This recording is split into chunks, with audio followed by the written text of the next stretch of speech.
Right, random Sunday vlog. Woke up this morning to a power outage.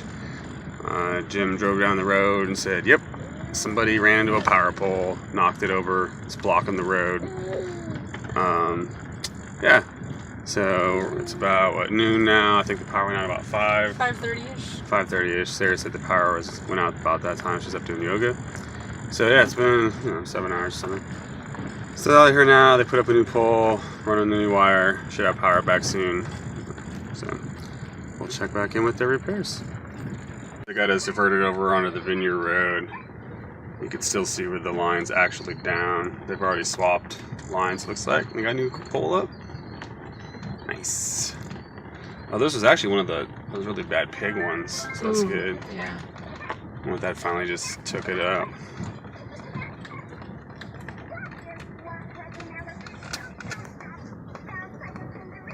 I don't know, man, it's not.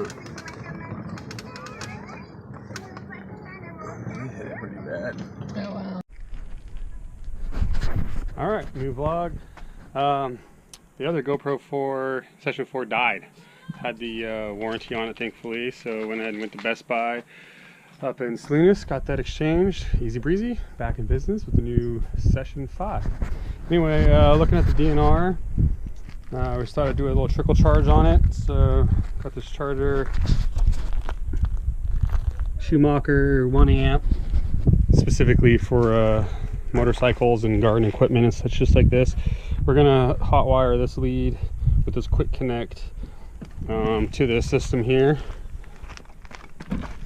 essentially, so we could just plug in the quick charger right there, so we don't have to do these alligator clips anymore. So we put it on for about an hour, fired right up. So we're letting trickle charge. You're going to see what's up. It's possible that the generator or whatever recharging system in here is failing. So I ran it for a good 2 hours and the battery was totally dead. So I have to just keep trickle charging it until we find the source of that problem. So let's take you over to where we did most of the work yesterday, or the other day, before it died. Alright, so last time I talked to Kurt and Julie, they wanted this area kind of beaten back. It was totally overgrown. So just kind of trudged in here with the DNR and just started doing laps. Got pretty far. This stuff really likes to just get pushed down, so you have to do a couple passes back and forth, make sure it's all done. Just got this little patch left. We got some, looks like leftover palm fronds from a burn pile that never actually got burned, so I can't really get up in there. And we got the actual burn pile, stuff that did get burned, some bench, some other random stuff. Not sure what's all over here.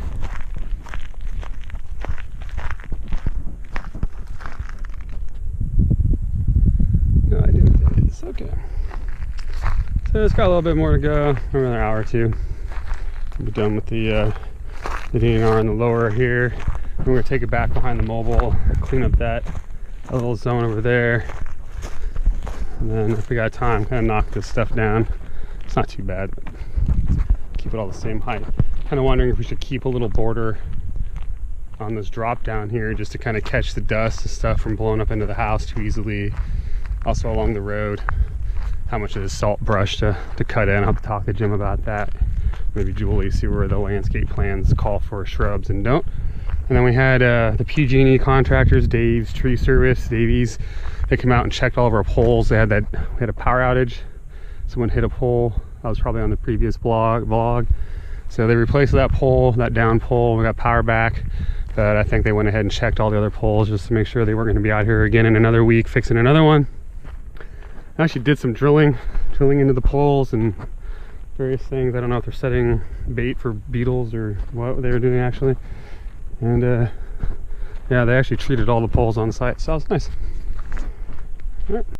So also part of the request, we have incoming guests in 2 days, was to basically just keep this main house, clean, looking proper. So we went and blew this all out with the leaf blower, got all the dirt and rat hellos and all that stuff cleaned out of all these little crevices, and just blew the surfaces off of all the dust and stuff. Make sure people want to barbecue, they don't have to deal with a bunch of dust. Just do a quick walk around so you can kind of see should have done it before and after. There was leaves all piled against here, just kind of spread them out to the wind that way. Same thing, just trying to get them off the house, get them so they don't blow immediately back up onto the walkways. And pushed them out there. Don't want to spend too much time pushing them around, get it out to main road or whatever, just waste a lot of time. They'll be right back up here in a week. So Jim's pretty confident that when the fall winds come in, this all gets solved by nature, but nature doesn't necessarily line up with our guests, so we do a little extra work to help nature out. So all this was totally flooded with leaves, this whole back area. So we've been blowing all that out and cleaned up the walkways here off the back of the office, and just kind of blew all the leaves out and made it look natural, not just like clumped up or anything too serious on this back side. And then around the veranda here, again, just cleaning it up. Lots of leaves and such here, dirt, blew it all off again, keeping it nice and clean. Trying to get some of the remnants of the bird's nest and other kinds of sticks and things out of the awnings and eaves and such.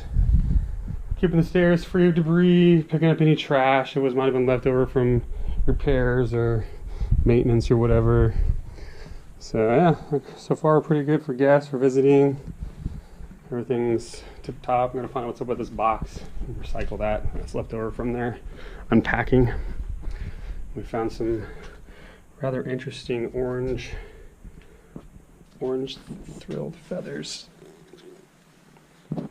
We're keeping for our Museum of Natural History at the ranch. Native species and their behaviors. Oh yeah, so property's looking good. Try to blow out all the windowsills and stuff like that. Just get all the silt. That's a bad example. Try to keep everything looking nice and clean. We talked about maybe using a hose to clean up these areas. I'm actually thinking like a deck brush, like for cleaning a boat or something, would be much better suited. Possibly a deck brush with a water assist so that we've got some soap on command. I talked about possibly a power washer for these kinds of areas here. We've got mold or some sort of growth or something in the actual adobe.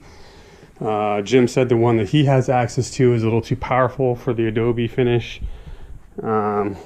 I've seen other ones you could plug in the wall and hook it to a hose, and they're not too powerful, but they're enough to clean this stuff. So that might be something to look into in the future if you really want to get these bird stains out of here. And then once we've got it mostly clean, like maintenance shouldn't be that much work. But well, yeah, so I think the next task is going to be clearing that tree up and trimming it up. See if we can find some clippers.